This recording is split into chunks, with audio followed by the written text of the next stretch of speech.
네, 이슈 플로우 시간입니다. 오는 8월 5일부터 6일까지 러시아와 우크라이나의 종전을 위한 평화회담이 사우디 제다에서 개최가 된다고 하죠. 이 자리는 전쟁 당사국인 우크라이나를 비롯해서 30여 개 국가들이 참석할 예정이라고 하는데요. 러시아는 초청을 받지 못했지만 이 회담의 결과를 주시하고 따를 것이라면서 일단 표면적으로는 긍정적인 입장을 내놨습니다.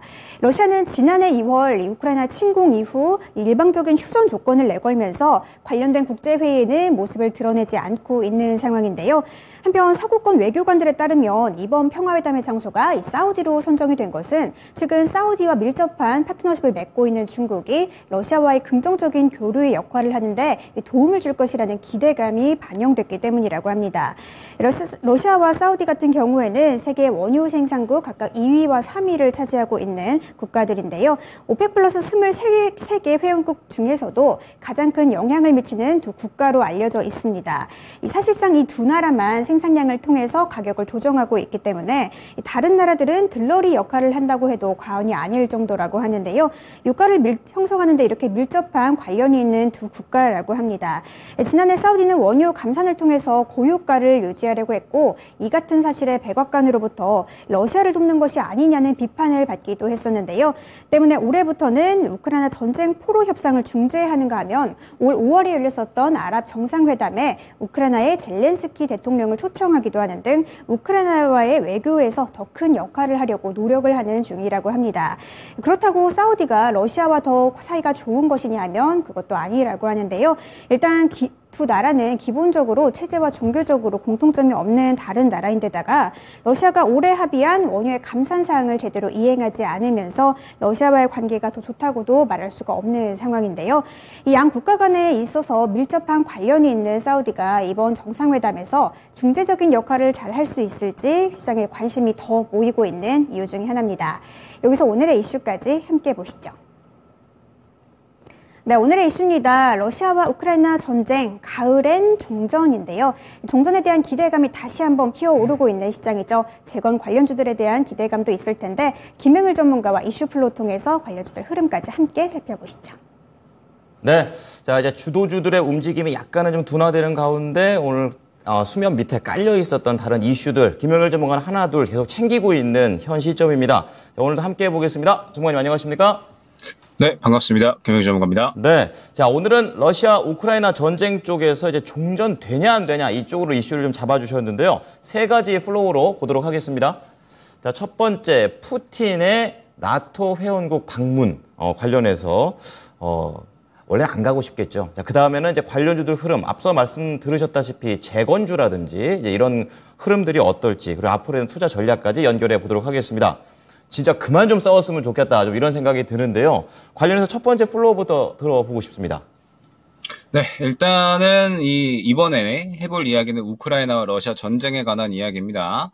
어떻게 보면 결국에는 종전은 곧 다가오지 않을까라는 그런 분위기가 조금씩 형성이 되고 있는 상태에서 이제 또 실질적인 이야기가 어느 정도 오가고 있는 것 같기 때문에 이 부분에 대해서 한번 이야기를 해보도록 하겠습니다.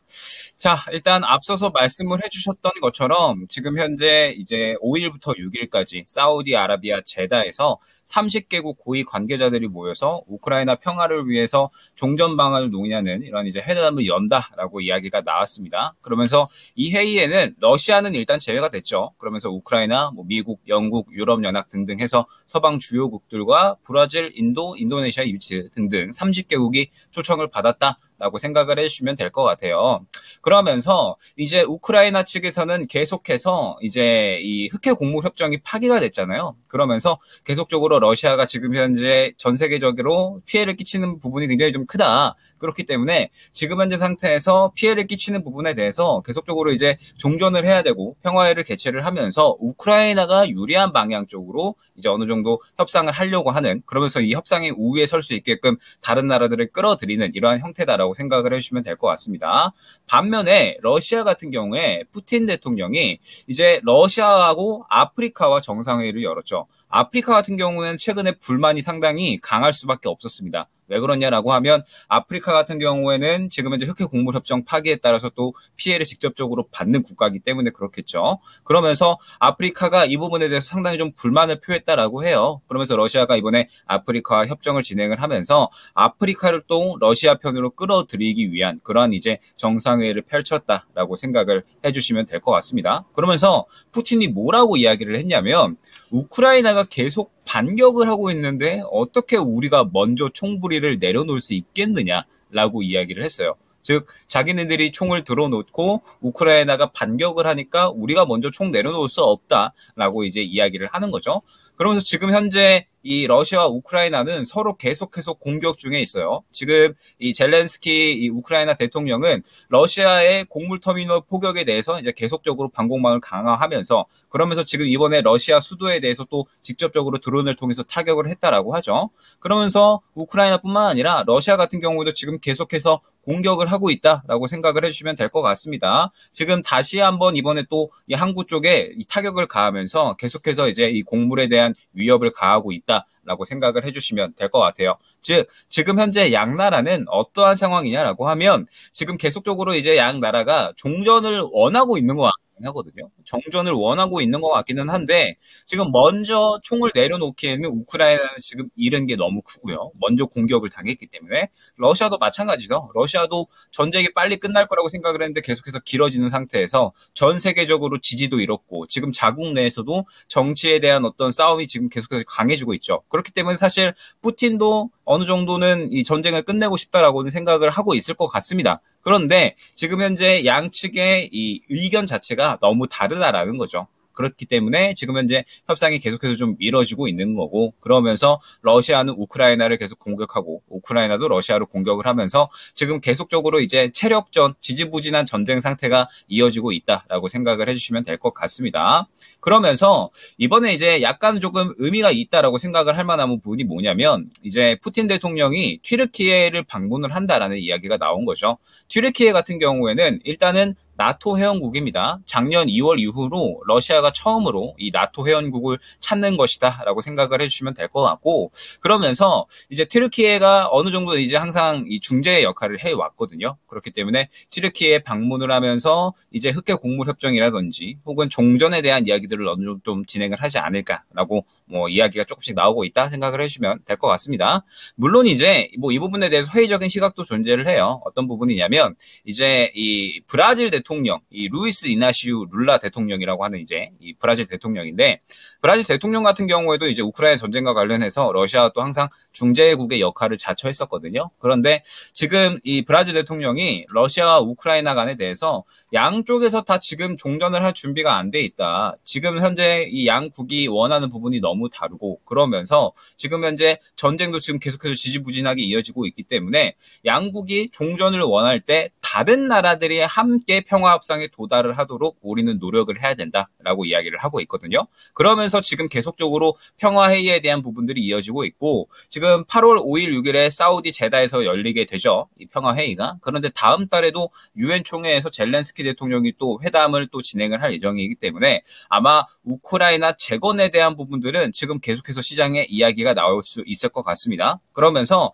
지금 현재 시장의 분위기 자체도 확 바뀌었기 때문에 결국에는 떠오를 수 있는 이슈들에 대해서 우리는 준비를 해야 된다라고 생각을 하고 있거든요. 이슈를 계속해서 이 플로우를 확인을 하면서 관련주들에 대해서 과연 수급이 언제 들어가는지는 꾸준하게 확인을 할 필요가 있을 것 같습니다. 뭐 양국 모두 정당성을 얘기하지만 종전되려면 욕심을 안 부리는 게 먼저인 것 같습니다. 자, 그렇다면 관련 종목들 오늘 흐름 어떻습니까? 네, 일단 아직까지는 흐름이 나오고 있다라고는 생각을 할 수가 없겠죠. 왜냐하면 오늘 같은 경우에는 결국 초전도체, 그 다음에 코로나 폭증에 따른 이 진단키트 쪽, 이쪽 제외하고는 오늘은 잡을 건 아예 없었다라고 생각을 하고 있거든요. 그러면 이제 최근에 우크라이나 재건주들이 무엇이 있었느냐라고 하면 역시나 삼부토건이 되겠죠. 삼부토건이 가장 대장주로 움직였었으니까 이 종목 같은 경우에 흐름을 보게 되면 지금 계속해서 차익 실현이 나오고 있는 흐름이 어느 정도 나오고 있습니다. 근데 중요한 부분은 무엇이냐? 이제 떨어질 만큼 떨어질 만한 구간이 아닌가라고 생각을 해볼 수가 있다라는 거죠. 그러면 이제 떨어질 대로 떨어진 상태에서 이슈 한 번만, 우크라이나 재건에 관한 이야기 한 번만 나오게 되면 충분히 이 구간에서 고개를 틀어서 올라갈 수가 있다. 라는 부분이 중요할 것 같고, 그 다음 삼부 토건뿐만 아닙니다. SY라든지, 그 다음에 진성 TC라든지, 지금 우크라이나 재건 관련된 종목들을 보게 되면, 올랐었다가 차익 실현이 나오기는 나왔는데, 전체적으로 어느 정도 떨어질 만큼 떨어지지 않았나라는 생각이 들게 하는 그러한 모양새거든요. 그러면 우리가 지금 현재 시장에 대입해서 생각을 해봤을 때, 현재 시장은 개별 이슈에 따라서 지금 현재 이 개별주들이 완전히 강세를 보이는 장이죠. 여태까지 상승이 나오지 않았었던 이 진단키트 쪽만 상승이 나오는 것만 봐도 알 수 있죠. 휴마시스 같은 이런 종목들이 오늘 거의 이제 상한가 근처까지 갔다 왔잖아요. 즉, 지금 현재 시장은 주도주들은 계속해서 쉬어가는 시장이죠. 그러면서 개별주들이 새롭게 이슈 나오는 종목들에 대해서 수급이 확 몰려버리는 시장이다라고 생각을 해주시면 될 것 같아요. 그렇기 때문에 이번 주에 AI 갔다가 그 다음에 또 초전도체 갔다가 그 다음에 지금 진단키트까지 해가지고 굉장히 빠르게 수급순환이 이루어지고 있는 상황이다라고 생각을 해주시면 될 것 같거든요. 그러면 완전히 개별주 시장으로 넘어왔다라고 생각을 했을 때 앞으로 이 개별 이슈가 나올 때마다 시장은 그 부분에 대해서 민감하게 반응을 할 수밖에 없다라고 저는 생각이 되는 거죠. 그러면은 우크라이나 재건에 대한 이슈가 당장 8월 5일, 6일에 제다에서 열리고 그 다음에 또 다음 달에 유엔 총회에 대해서 또 이 젤렌스키 대통령이 회담을 진행을 할 예정이고 그러면서 동시에 푸틴 대통령이 또 튀르키예를 간다라고 하면 종전에 대한 기대감은 분명하게 형성이 될 수가 있다라고 생각을 하거든요. 그럼 지금 현재 상황에서 관련주들의 아직까지 수급이 들어가고 있지는 않습니다. 그런데 만약에 이 관련주들에 대해서 우크라이나 재건 관련된 어떤 이슈가 나왔을 때 수급이 들어간다라고 한다면 단기 주도주로서는 우크라이나 재건주가 움직일 수가 있다라는 거죠. 왜? 우크라이나 재건은 결국에는 멈출 수 없는 흐름이니까. 그렇기 때문에 일단은 관련주들이 무엇이 있는지는 파악을 할 필요가 있을 것 같습니다. 그러면서 아직까지는 진입할 만한 시기는 아니에요. 지금 현재 떨어질 만큼 떨어지기는 했으나 시장의 관심을 받고 있지는 못하기 때문에 그런데 이슈에 따라서 결국에 수급이 들어가게 되면 현재 진단키트와 같이 단기적으로 주도주 섹터 역할을 충분히 할 수가 있다라고 생각이 되기 때문에 우크라이나 재건에 관한 계속된 이 종전에 관한 이슈 플로우는 확인을 할 필요가 있지 않을까 생각이 됩니다. 네, 결국 재건주는 이슈가 중요한 키워드가 되는 것 같습니다. 관련주 좀 장전을 해놔야겠네요. 자, 마지막으로 전략 들어보도록 하겠습니다. 네, 일단은 푸틴이 버티고 버티다가 이제는 결국에는 안 되겠다라고 생각을 하는 것 같아요. 예전에는 이제 나토 회원국들 가고는 절대 쳐다도 안 본다라는 스탠스였더라고 한다면 이제는 조금씩 움직임이 바뀌고 있죠. 튀르키예를 방문을 하면서 분명하게 이 스탠스에 대한 변화는 있다라고 생각이 됩니다. 그러면서 종전에 대한 이야기는 슬슬 나오고 있기는 하죠. 다만 아직까지 확정은 아닌데 저는 오히려 이 확정이 나오기 전에 기대감을 조금 활용을 할 필요가 있지 않을까. 물론 우리가 이 전쟁이라는 부분이 너무나도 안 좋기는 한데 이 시장에 대해서 대입을 해보자면 결국에 이 시장은 기대감에 따라서 움직이고 종전 확정에 대한 부분보다는 종전까지의 기대감이 작용을 하면서 관련주들이 움직일 수 있을 것이다라고 생각을 하거든요. 그러면은 이 종전에 대한 부분, 그러면서 우크라이나 재건까지는 결국 멈출 수 없는 흐름이다라고 생각을 하고 있습니다. 지금 양국에서도 어느 정도 종전을 원하는 것 같고, 그러면서 또 세계 국가들이 우크라이나 재건을 위한 움직임들을 계속해서 보여주고 있기 때문에 관련주들이 무엇이 있는지는 반드시 좀 파악을 할 필요가 있을 것 같아요. 결국에는 저는 이 종목들이 시장에서 돌 수밖에 없다라고 생각을 하고 있어서 관련주들이 무엇이 있는지는 반드시 파악을 할 필요가 있을 것 같고 그러면서 이 관련주들을 지금 당장 진입을 하는 것이 아니라 이슈가 돌면서 수급이 들어가는 구간이 나왔을 때 그 구간에 진입을 하게 되면 무난하게 단기 수익 정도는 또 훌륭하게 챙길 수 있는 섹터가 아닌가 생각이 됩니다. 네, 오늘 이슈 플로우에서는 재건주 전략에 대해서 말씀을 드렸습니다. 전문가님 감사합니다. 네, 감사합니다. 네, 이슈 플로우 김영일 전문가였습니다.